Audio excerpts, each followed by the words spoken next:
গুপ্তচর সন্দেহে ধৃত জ্যোতি মালহোত্রার মুম্বাই সফর স্ক্যানারে 2023 থেকে চারবার মুম্বাই গিয়েছিল ধৃত ইউটিউবার।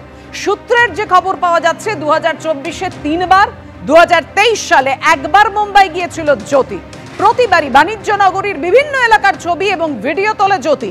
বাসে, ট্রেনে কোন দিক থেকে মুম্বাই পৌঁছানো যায় সে তথ্য রয়েছে জ্যোতির ব্লগে।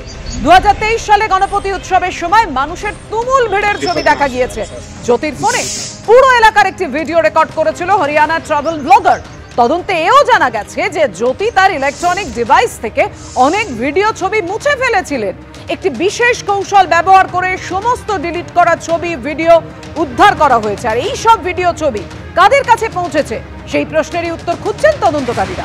পুলিশ হেফাজতের মেয়াদ পূরণে আজ জ্যোতিকে তোলা হয় হরিয়ানার হিসার আদালতে। জ্যোতির আরো 4 দিনের পুলিশ হেফাজত মঞ্জুর করেছে আদালত। অর্থাৎ 4 দিন পুলিশ হেফাজতে নিয়ে পুলিশ আরো জিজ্ঞাসাবাদ করতে চায় জ্যোতি মালহোত্রাকে। বেশ কিছু তথ্য তাদের হাতে এসেছে এবং আরো বিশদে জানার জন্য কোথায় কোথায় জ্যোতি খবর পৌঁছে দিয়েছিল, কি খবর পৌঁছে দিয়েছিল তাই জানতে পুলিশ আবেদন করে আদালতের কাছে। আদালত 4 দিনের পুলিশ হেফাজত মঞ্জুর করেছে।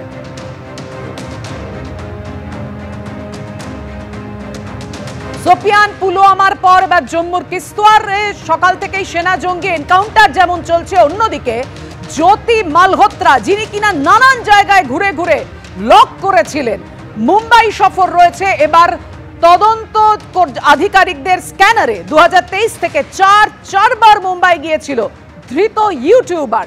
আর কি খবর রয়েছে জানাবেন আমাদের প্রতিনিধি আবির দত্ত। আবির, দেখো তোমাকে জানাই যে হিসার ডিস্ট্রিক্ট কোর্টে তাকে আজকে তোলা হয়েছিল এবং সেখানে 4 দিনের পুলিশ হেফাজতের নির্দেশ দেওয়া হয়েছে আদালতের তরফ থেকে। এবং তোমায় জানাই যে এই যে হিসার কোর্ট, সেই কোর্টে তাকে তোলা হলো। তার 5 দিনের পুলিশ হেফাজতের যে মেয়াদ সেটা শেষ হওয়ার পরেই আজকে ফের তোলা হয়েছিল। ফের 4 দিনের হেফাজতে পেয়েছে পুলিশ। মূলত তাকে জিজ্ঞাসাবাদ বা তাকে জেরা করার প্রয়োজনীয়তা রয়েছে এই কারণেই, তার কারণ তার ভিডিও থেকে একাধিক তথ্য পাওয়া যাচ্ছে এবং সেই বিষয় নিয়ে নিশ্চিত হওয়ার চেষ্টা চালাচ্ছেন তদন্তকারীরা। যে যেমন মুম্বাই সে 4 বার গিয়েছে, একবার বাসে, 3 বার ট্রেনে 2023 এবং 2024 সালে। এবং সেখানে গণপতি উৎসবের সময় উপস্থিত থেকে সেখানে ভিড়ের ছবিও সে তুলেছে।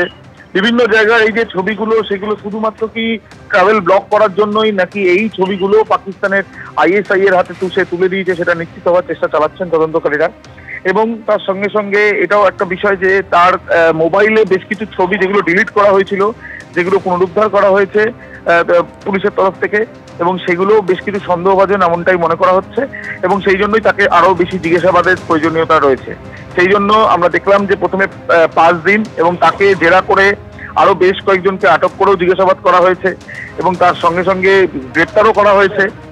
এই পরিপ্রেক্ষিতে ফের তার কাছ থেকে আরো তথ্য জানার জন্য যে কিভাবে পাকিস্তানের এই ISI এর এজেন্টরা বা ISI এর আধিকারিক বা তার সঙ্গে সঙ্গে পাকিস্তানে সে বেশ কয়েকবার গেছে, সেখানে কি ধরনের তথ্য সে দিয়েছে।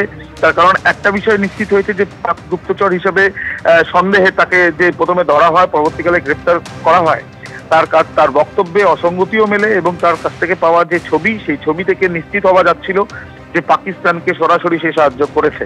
এই বিভিন্ন উৎসবের সময় কি পরিস্থিতি থাকে, সিকিউরিটি, সেই বিষয় নিয়েও কি সে তথ্য দিয়েছে সেটা নিশ্চিত হওয়ার চেষ্টা চালানো হচ্ছে। এবং এই যে 4 দিন তাকে হেফাজতে পাওয়া গিয়েছে, তাকে জিজ্ঞাসাবাদ করে আরো তথ্য মিলবে বলে আশা করছেন তদন্তকারীরা। ধন্যবাদ আবির। অর্থাৎ বুঝতেই পারছেন যে ভিডিওগুলো সে ডিলিট করে দিয়েছিল, কোন উদ্দেশ্যে, কেন সেগুলো গোপন করেছিল, বেশ কিছু তথ্য সে পাঠিয়েছিল কিনা, কাদের পাঠিয়েছিল, সমস্ত কিছু জানতে যে জিজ্ঞাসাবাদের সময় পুলিশ পেয়েছে, আদালত মঞ্জুর করেছে। পুলিশ জ্যোতি মালহোত্রাকে জিজ্ঞাসাবাদ করে আর কি কি তথ্য সামনে আনে অবশ্যই লক্ষ্য থাকবে আমাদের সেদিকে।